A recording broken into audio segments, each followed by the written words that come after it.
Half a century ago, many people had started to think that infectious diseases had been solved, and we were totally wrong.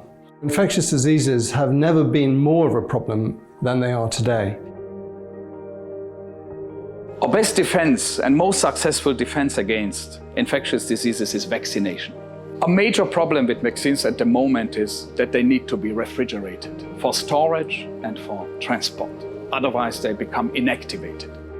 We have developed a new class of synthetic vaccines. We call it the ADDomer. It consists of a protein which we have engineered so that it forms a large particle structure resembling a virus. In order to be able to do so, we had to know the structure of the ADDomer at near atomic resolution.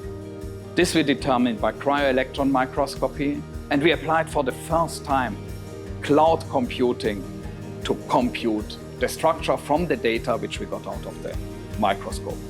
Cloud computing fundamentally is the ability to be able to get computing or storage or networking access as a utility. This was a very interesting project. The amount of data that was required to be processed and the complexity of the computational models required a fairly novel approach. And for that, Janet was really useful. It provides a really stable, high-speed connection to the cloud providers.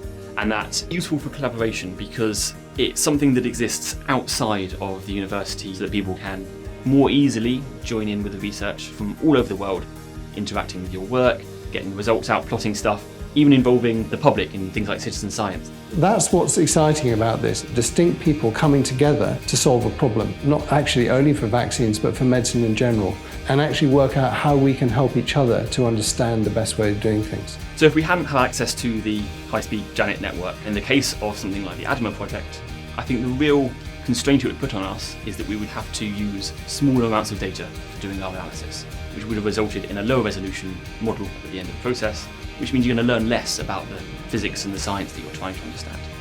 If you haven't got a good high-quality internet connection these days, you can't do science.